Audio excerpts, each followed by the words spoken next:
What do you think is the largest source of electricity around the world? Turns out that burning coal contributes to 35% of our electricity needs. A distant second is natural gas at 22%. Basically, burning coal and natural gas contributes to 57% of our electricity needs. Now, if you want to imagine that, imagine you have a bulb or a fan running for 10 hours. Okay.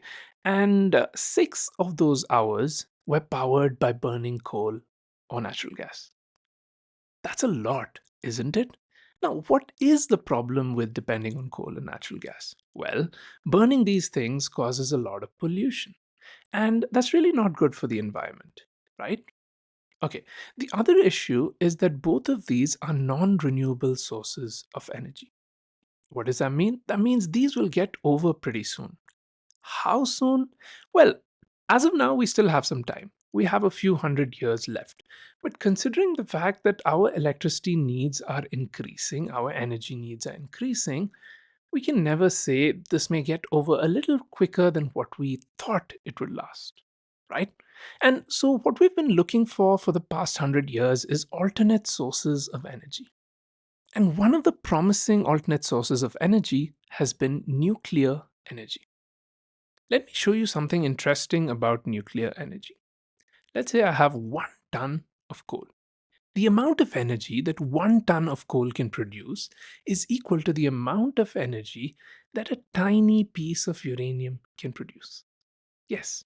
Now, this may kind of make you think that uranium is always the better option, right? But it's not as simple as that. Let's stack them up together and compare them for a few factors. So, when it comes to less pollution, uranium is the no brainer, right? Because uranium is not burnt and it doesn't produce any harmful smoke or gases, whereas coal needs to be burnt and that burning produces a lot of harmful gases. When it comes to compactness of the fuel, uranium is compact, whereas coal is bulky. But when it comes to the cost of production of 1 unit of energy, coal is the winner here. Why? Coal is way, way, way cheaper and it takes much less amount of money to set up a coal power plant as compared to a nuclear power plant. And so coal costs less to produce the same amount of energy. Now to the last point, risk. Both of these sources of energy have their own risk factors. But coal, in some ways, when it comes to the production of energy part, coal is a lower risk option. Let me explain why. Well, you see this picture of this person holding this piece of uranium in their hand? This is not a real picture. This is an AI generated picture. Okay, it would be stupidity to hold uranium in your hand. Why is that? Well, uranium produces radiations that are harmful for us. Wait a minute, let me take a step back and explain what radiation actually is. Radiation is, you can think of it like an X ray. Okay, so it's like an X ray where certain rays are being produced, but these rays are not really visible. Okay, the only difference between an X-ray's radiation and the radiation from a uranium block or radioactive waste from nuclear reactors is that the radiation from nuclear reactors is a billion times more energetic, and so it can cause a lot of damage to tissues. Even X-rays, by the way, cause damage. If you went through, say, 100 X-rays, you could have some amount of your muscles or tissues being damaged, right? Whereas if you experienced radiation from, say, a nuclear power plant, even a minute or two or even 10 minutes of exposure can cause death. In fact, even less than 10 minutes can cause death. And it's not just death, radiation exposure can cause mutations in genes, which can cause future generations to be born with birth defects. It can cause a host of other diseases like cancer. It's something you don't want, right? And so, because radiation is so harmful, we got to be a little careful when we construct nuclear reactors. Now, in general, nuclear reactors work fine, life goes on. But sometimes we have problems. And let me give you a few examples in history when we've had problems.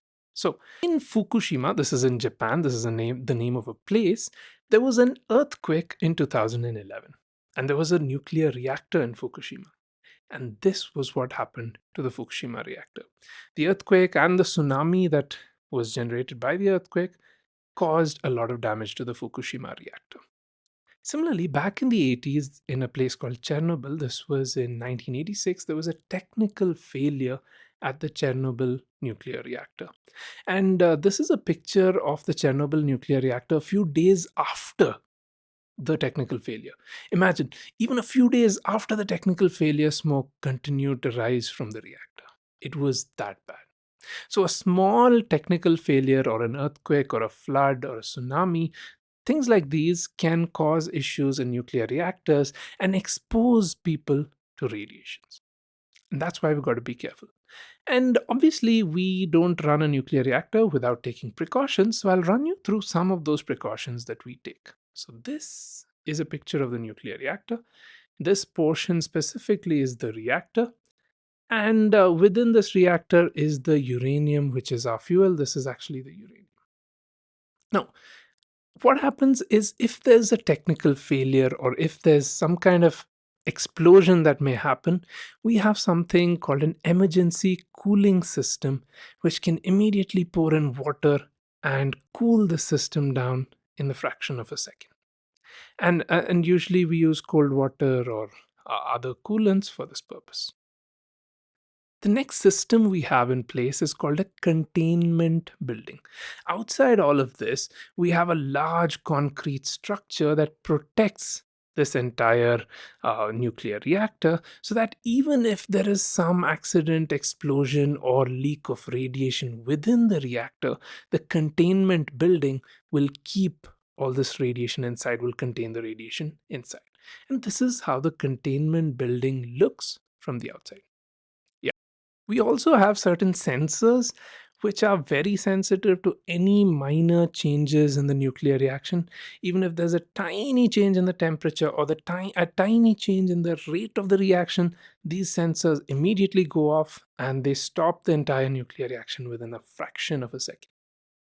All these systems work together to ensure that our nuclear reactors are safe and we can continue to produce electricity from them.